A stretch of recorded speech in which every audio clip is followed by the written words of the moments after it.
Welcome to listening to the Leading Hope Podcast. My name is VJ Williams, here with my friend and pastor Kevin Jack. Thank you for joining us and taking time out of your day to become a better leader.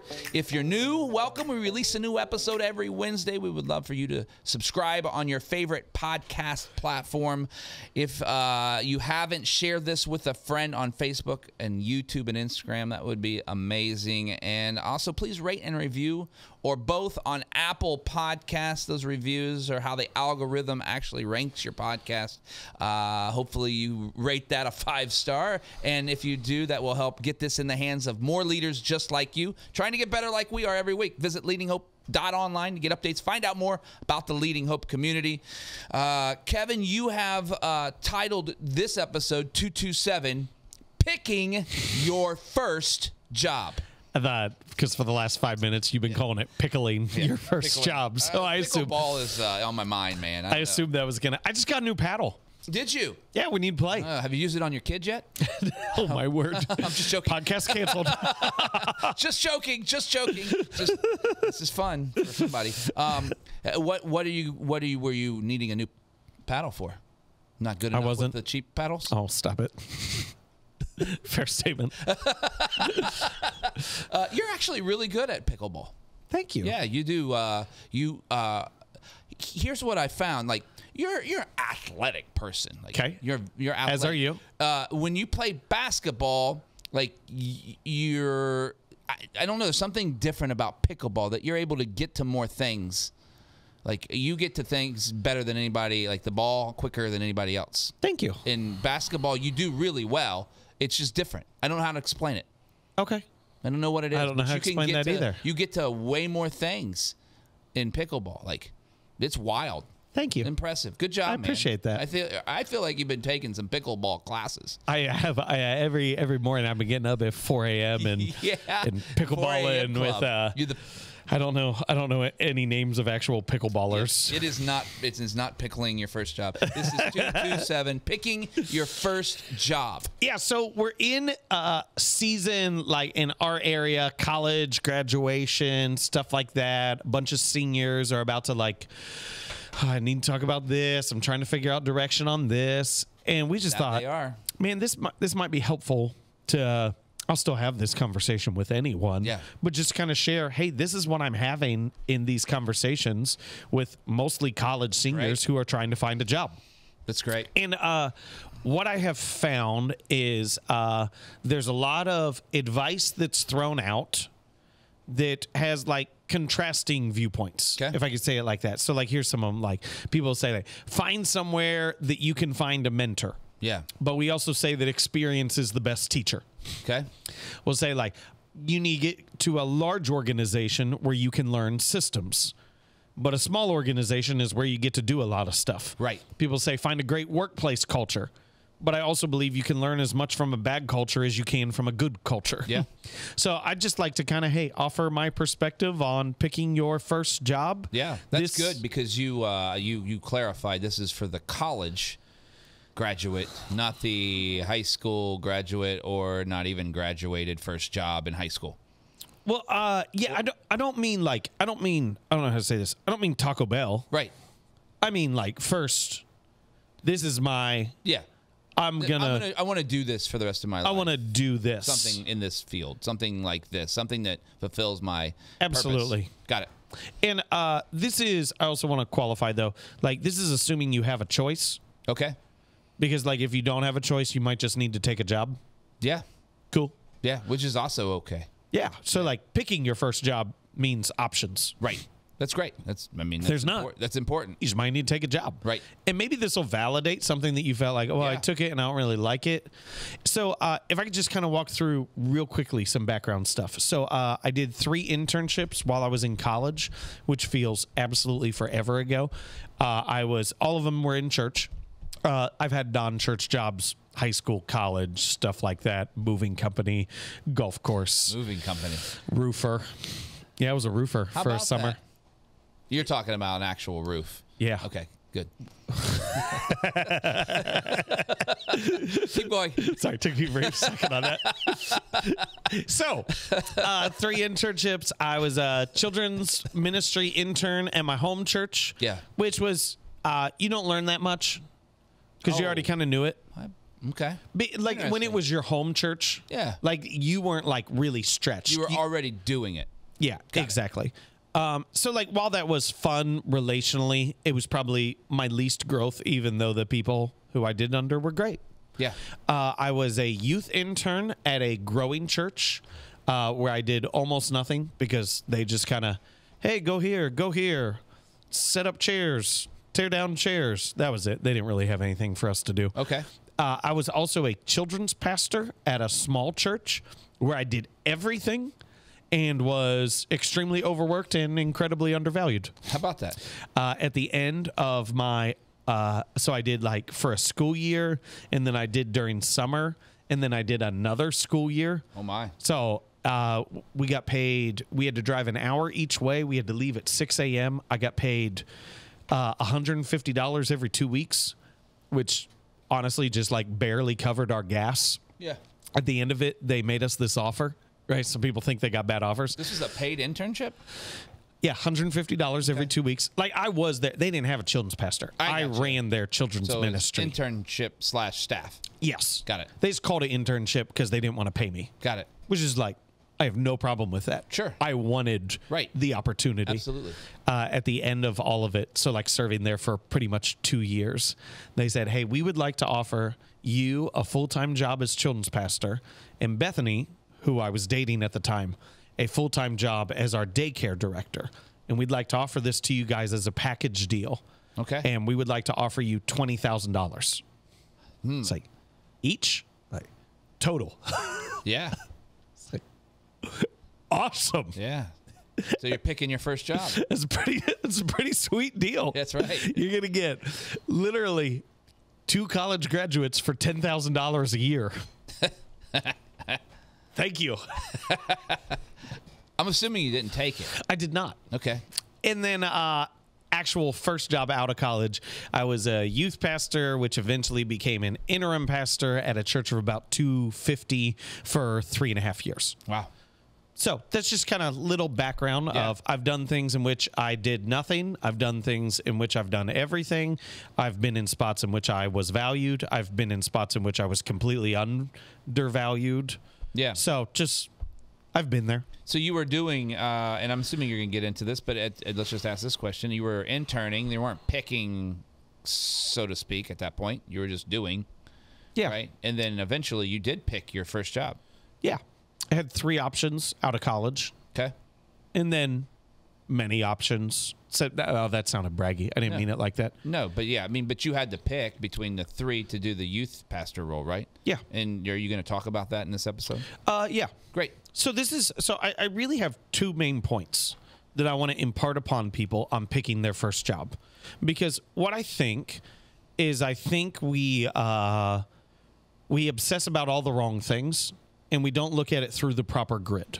So the first, which is the most important thing, is you need to find calling, not benefits, not a career, and not a ladder of advancement. Good. And so you need to find the thing that you feel like this is what God is leading me to. Yeah. And so I would just say, here's your key questions that you need to be asking is, do I love the people? This is maybe a little less helpful if for non-ministry careers, but I still think it's applicable. Yeah. To go like you're finding a spot where you go, not everything's perfect, not I feel great, not I'm super comfortable, but I can sense I'm supposed to be here. Yeah. And so like for ministry, the way I'd phrase the question is, does your heart break for the community? Yeah, that's good. The other side of it is, do you love the people? Because, I mean, what we inherently know is people pick jobs because of the benefits and they quit jobs because of bosses. Yeah. And so, like, there's got to be a people-sided focus to it. Yeah. No. Yes. So then, like, pay package and benefits do give you a sense of the value they have for the role. Right. Within reason. Like, $20,000 for 2 full-time staff people is not valued. Yeah. But I really don't want someone going like, well, I'm going to come out of college. I don't even know what realistic numbers for different fields are. Like this job's offering $33K and this job's offering $35K. So am I a dummy not to take the $35K? Like you're a dummy if that's the criteria you're using to make that decision. Right. So I really want to encourage people on that. I believe that future opportunities are helpful, but there's not many people who stay at an organization for 10 years. And one of the things I see, especially in ministry circles, is like when someone is like really qualified, I don't want this to be, well, I was to say I don't want this to be a trigger for anyone, but I do want people to be aware of what I see. Someone sees like a really qualified candidate for like a youth pastor position or an associate pastor position, and they really want them. And then they'll go, well, we're thinking of planting campuses. They go, oh, I could be a campus pastor. Right. There's a ladder of advancement. And it's just like, there's no plan. There's no vision. There's no budget. Yeah. There's nothing towards that. Yeah. And so what I just see a lot is I see people dangle future advancement to secure someone in the position when the reality is that future advancement isn't happening. Yeah. Like there's no realistic plan for it. How does the college graduate discern that? Well, here's what I would encourage is say, do not pick a position because of future advancement. Okay. Disregard it entirely. Okay. Because the reality is just most people don't stay in positions for 10 years. Got it. And so if you're looking to advance or better language, if you're feeling called to do something different, then those opportunities will become available even if they're not in the organization. Gotcha. How do you feel about that? Do you? Yeah, no, I mean, I just, I think, I don't think you're incorrect at all. I just, the hard part of that is the fact that people don't stay at organizations for more than 10 years, which they don't build anything and don't finish anything. I agree. agree. They build something. That's not fair. They build things. That's true, but they don't finish them. I don't want someone. Which is a whole nother. Yes. This is different. That's another podcast. It's another podcast. Yeah. So it's just a hard reality. Yeah. That's the feeling of it. If you're walking into a job and your first questions are about benefits, Yeah, of course. salary, Yeah. and promotion You're opportunities, putting that all into the same thing, and I was separating yeah, it. Yep. you have missed where your focus should be. Yeah, I had a conversation yesterday with somebody in the morning, and they were very, and they're older too, and they were like, "Yeah, I think I might do this thing because of the package, the benefits are great," and I'm thinking, "Oh, that's not helpful for you." Exactly. Yeah.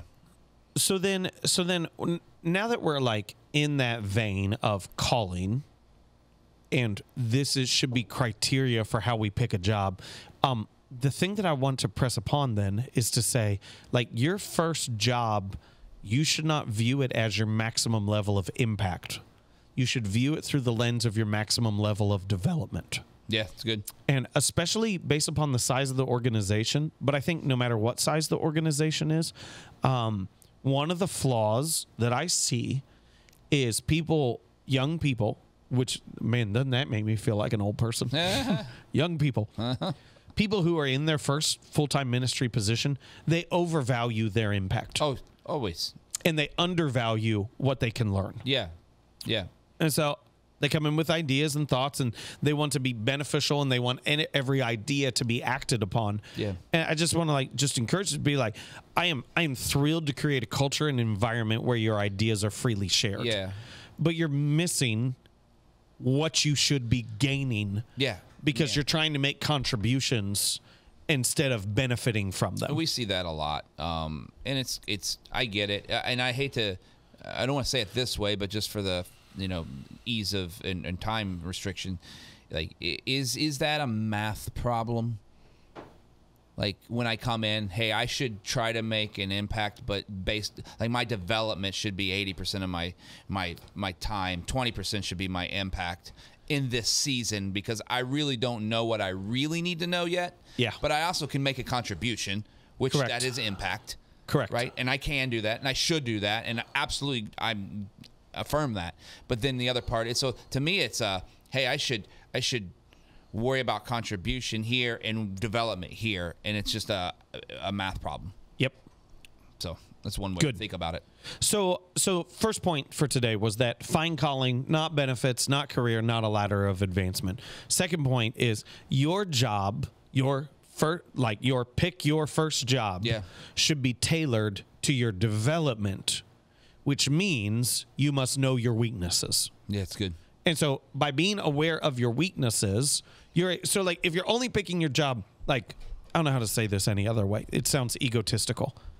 In my spot, I need to pick jobs that are tailored to my strengths. Yeah. That I can do the things that I'm good at. Right. I wasn't thinking that way 20 years ago. Yeah. 20 years ago, I wanted to shore up my weaknesses. I wanted to because my strengths were underdeveloped and I was so unaware of 1,000 different things because I'd never done them. Right. And that has to be your first job. It has to be tailored to your development. That's really great advice. So let me give people like a grid. And I'm gonna walk through this a little slowly, and we'll put it in the show notes. Great. But some ideas so that's helpful. Now, this is under the qualification that you have to know yourself. Okay. If you don't know yourself, this grid is completely unhelpful to you. Yep. So, if you lack strategy, go to a large organization. Large organizations understand strategy. They understand systems. It's how they became large organizations. Yep. So if you lack that, that's where you need to go. If you lack experience, go to a small organization. Go to an organization that will allow you to do 1,000 different things instead of asking you to specialize in any one thing. If you're anything we want to talk about in those, because they're kind of nope. If you're secure, get a leader you will learn from. Like if you're walking in and you're confident in your ability, find a leader who is crushing it, regardless of their temperament. Yeah. And get under someone who you can learn from. If you're insecure, get a leader you will connect with. Yeah. Because otherwise, if you get under a hard charging, high performance leader and you're insecure, you'll get crushed. Yeah. Like that just won't work well. Right. So you've got to pick it tailored to your development and where you are. If you're mature and secure, I didn't mean for those to rhyme, but they do. But if you're mature and secure, pick opportunity. Yeah. Like if you're relationally mature, you're secure in your identity, obviously you've got room to grow, but like you're walking in confident, pick the great opportunity. Pick the one that like, oh, I can do this and I can do that and we can advance here. If you're not mature and secure, pick a culture. Like pick a culture that you think you can thrive in. Pick a culture that you can embed yourself in. Yeah. In all of these, do not pick benefits, salary, cool city, or future promises. This is the first time I'm throwing in cool city, but I think that's really important. I love cool city. Don't make that the criteria for how you're picking your job. Bro, I love cool cities, bro. This is a great list. Where do you find most of the college grads or near college completion falling into of that list? I mean, I don't want to. I mean, there's a couple on there. I'm like, oh, most aren't that. People overvalue large because it's cool. Because larger sounds better. They don't understand the experience that you gain from small. Yeah, and not everyone needs that level of experience, but they don't see that side. They overvalue personal benefits. They overvalue cool city. Yeah, they undervalue culture. They undervalue, if I say it also like this, people undervalue being pressed.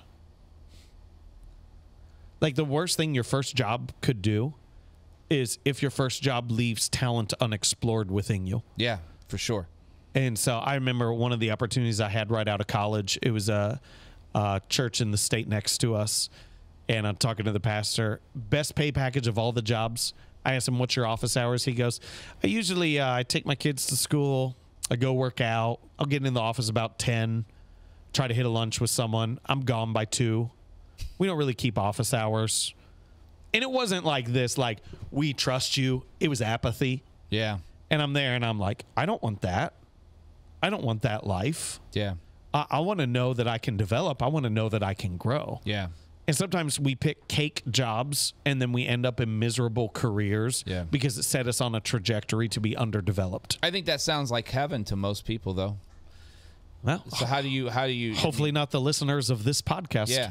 Yeah. And because I think that's what they're picking. That's generally how it sounds like. Oh, that's great. Because they trust me.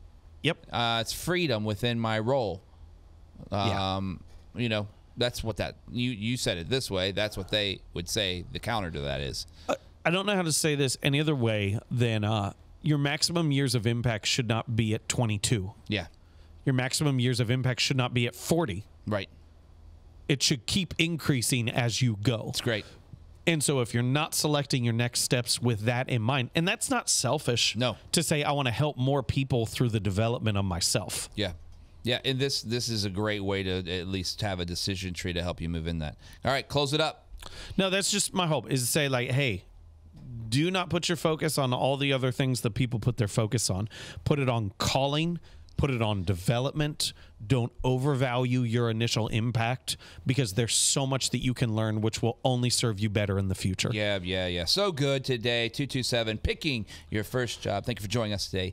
If you are new to the podcast, welcome again. We're so glad that you have been here for this podcast. If you haven't subscribed, mean the world to us if you did that now. Also post about it. Rate and review or both. You won't believe how that helps get this podcast in the hands of so many more leaders just like you, trying to get better like us. Also, we love hearing your stories of how the podcast is working in your life and business, or maybe your first job.